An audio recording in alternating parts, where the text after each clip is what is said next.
All praise to Yahweh by Hashem Yahushai. Double honor to the apostles and elders of Great Millstone who rule well. Peace and blessings to the hopeful elect. Shalom.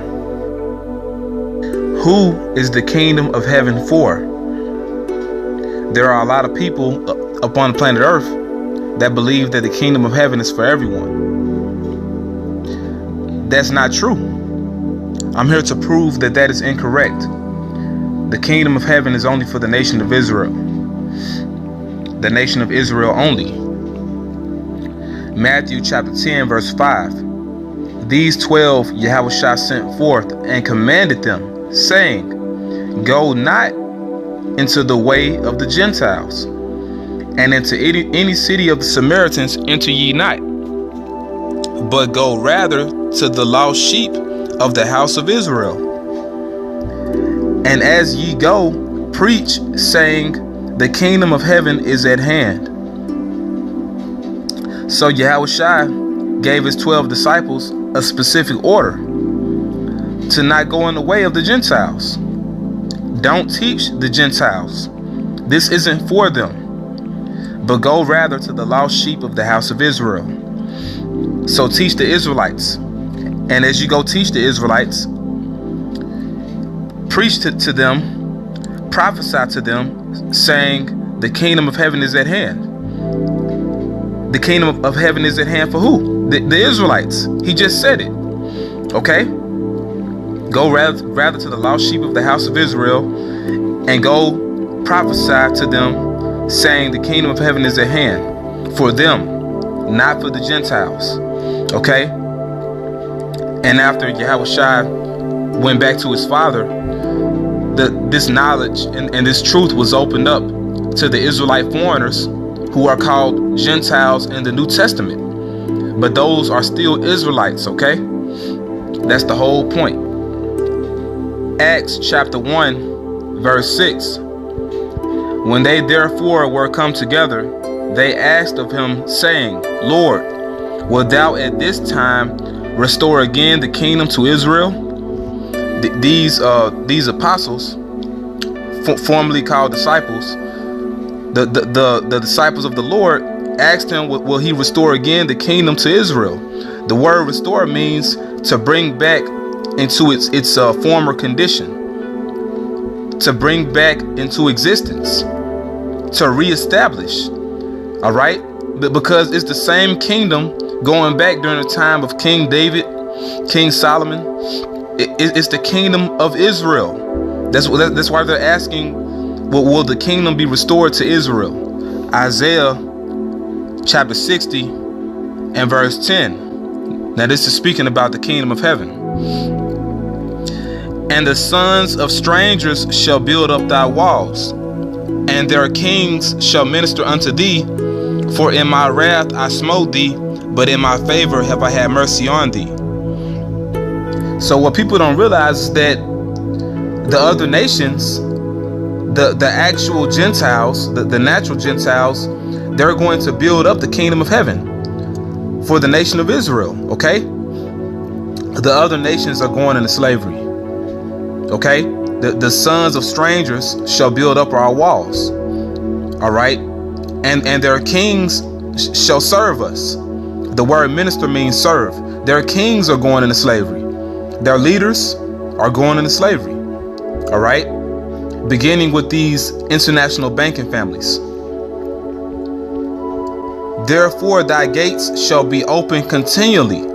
They shall not be shut day nor night, that men may bring unto thee the forces of the Gentiles, and that their kings may be brought. All right, so the gates of the kingdom of heaven will always be open, so the other nations can bring in their riches. All right, the word forces means wealth, the wealth of the Gentiles. All right, and that their kings may be brought to serve us. Okay, so at the end of the day, somebody going to slavery, man.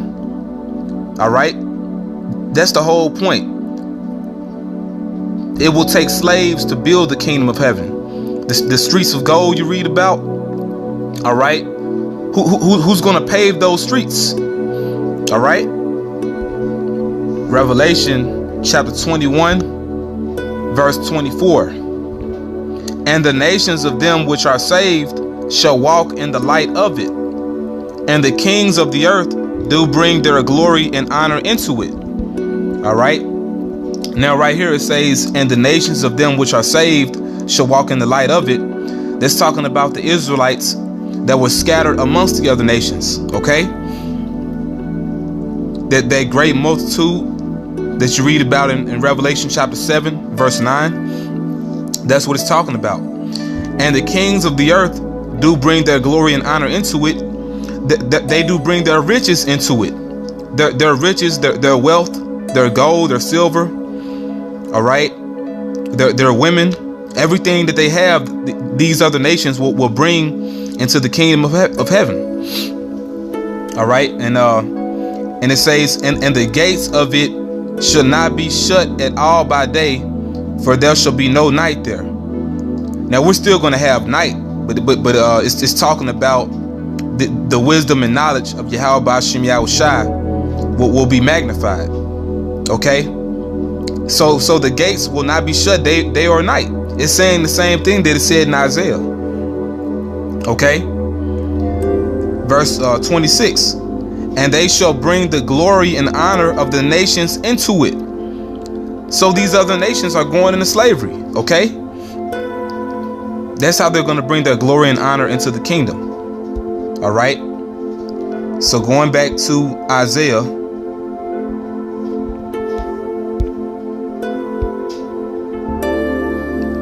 Isaiah chapter 60 and verse 12. For the nation and kingdom that will not serve thee shall perish, yea, those nations shall be utterly wasted. All right. So that's the point. They will be forced to serve us. All right.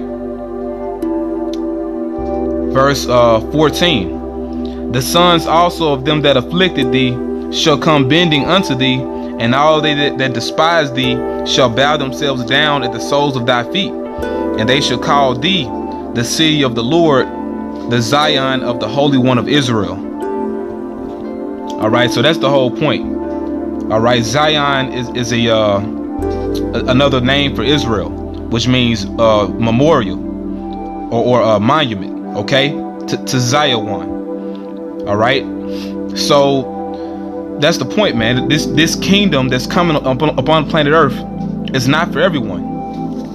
It's only for the nation of Israel, and the nation of Israel only. Isaiah chapter 14, verse 1. For the Lord will have mercy on Jacob, and will yet choose Israel, and set them in their own land, and the strangers shall be joined with them, and they shall cleave to the house of Jacob. And the people shall take them, and bring them to their place, and the house of Israel shall possess them in the land of the Lord, for servants and handmaids. And they shall take them captives, whose captives they were, and they shall rule over their oppressors. All right, so going back to verse 1, for the Lord will have mercy on Jacob, and will yet choose Israel. All right, let's deal with that. The Lord will have mercy on Jacob, and will yet choose Israel. That word yet means for him to choose us again, or still. He's going to still choose Israel. Okay. Zechariah chapter 1, go down to verse 17. Cry yet, saying, thus saith the Lord of hosts, my cities through prosperity shall yet be spread abroad, and the Lord shall yet comfort Zion, and shall yet choose Jerusalem. All right, go to chapter 2. Chapter 2, verse 12. And the Lord shall inherit Judah his portion in the Holy Land, and shall choose Jerusalem again. And shall choose Jerusalem again. All right. Isaiah chapter 14, verse 1. For the Lord will have mercy on Jacob, and will yet choose Israel, and set them in their own land, and the strangers shall be joined with them, and they shall cleave to the house of Jacob. Revelation chapter 7, verse 4. And I heard the number of them which were sealed, and there were sealed 144,000 of all the tribes of the children of Israel. All right. So that's the Lord having mercy on Jacob and yet choosing Israel. All right. So it's going to tell you 12,000 out of each tribe. All right. Of the children of Israel. Now, when you go down to verse 9, after this I beheld, and lo, a great multitude which no man could number, of all nations and kindreds and people and tongues, stood before the throne and before the Lamb, clothed with white robes and palms in their hands. This is the strangers being joined with them, the Israelites that are scattered abroad, that live among the other nations. Those are the strangers. They're really Israelites, but they've been scattered amongst the other nations. Okay, when you go to James chapter 1 verse 1, it tells you about the 12 tribes that are scattered abroad. Those are the strangers. Okay, Ephesians chapter 3 verse 20, now unto him that is able to do exceeding abundantly above all that we ask or think, according to the power that worketh in us, unto him be glory in the church by Hamashiach Yahushua throughout all ages, world without end. Amen. The Lord is able to do beyond what our minds can think. This kingdom that's coming is only for the nation of Israel. World without end. It's going to be a world without end. Isaiah chapter 45 and verse 17. But Israel shall be saved in the Lord with an everlasting salvation. Ye shall not be ashamed nor confounded, world without end. The same thing that is said in Ephesians chapter 3 verse 21. Isaiah chapter 65 and verse 17. For behold, I create new heavens and a new earth, and the former shall not be remembered nor come into mind. So it's going to be new world powers, all right? A new kingdom, a new rulership, a new government. It's going to be the same planet Earth, but it's going to be a new kingdom. But be ye glad and rejoice forever in that which I create. For behold, I create Jerusalem a rejoicing, and her people a joy. So wait a minute. This new heavens and the new earth is for his people. Jerusalem, the Lord's people. All right, verse 19. And I will rejoice in Jerusalem and joy in my people, his people. And the voice of weeping shall be no more heard in her, nor the voice of crying. Revelation chapter 21 verse 4.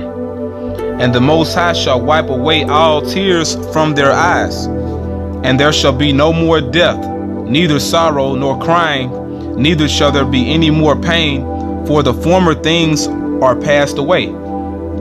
Isaiah 65 and 17. For behold, I create new heavens and a new earth, and the former shall not be remembered nor come into mind. So it's all saying the same thing, okay? Daniel chapter 7 verse 18. But the saints of the Most High shall take the kingdom and possess the kingdom forever, even forever and ever. Daniel chapter 7 verse 22. Until the Ancient of Days came, and judgment was given to the saints of the Most High, and the time came that the saints possessed the kingdom. Daniel chapter 7 verse 27. And the kingdom and dominion and the greatness of the kingdom under the whole heaven shall be given to the people of the saints of the Most High, whose kingdom is an everlasting kingdom, and all dominions shall serve and obey him. So the saints will possess the kingdom. Now who are the saints? Who are the saints that will possess the kingdom? Psalm chapter 148 verse 14. He also exalteth the horn of his people, the praise of all his saints, even of the children of Israel, a people near unto him. Praise ye the Lord. So the saints that will possess the kingdom are Israelites. Okay? The saints, the holy people, those are the Israelites. So this kingdom that's coming, according to the scriptures, is only for the Israelites. Revelation chapter 21 verse 10. And he carried me away in the spirit to a great and high mountain, and showed me that great city, the holy Jerusalem, descending out of heaven from the Most High, having the glory of the Most High, and her light was like unto a stone most precious, even like a jasper stone, clear as crystal. Now, this isn't talking about a city falling from the sky. All right, it's not talking about a big city falling from the sky.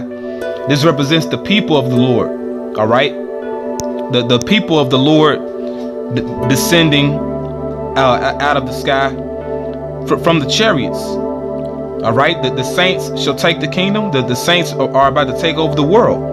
When you read in this scripture, all right, having the glory of the Most High, and her light was like unto a stone most precious, like a jasper stone, clear as crystal. Verse 12 is the point. Revelation chapter 21 verse 12. And had a wall great and high, and had 12 gates, and at the gates 12 angels, and names written thereon, which are the names of the 12 tribes of the children of Israel. So that's the whole point. The names of the 12 tribes of the children of Israel will be written on the gates of the kingdom of heaven. Our names will be written on the gates of the kingdom of heaven, of the 12 tribes. So with that, I want to give all praises to Yahweh, by Hashem Yahweh Shai, double honor to the elder apostles of Great Millstone and the elders under them, and honors and blessings to the elect. Shalom.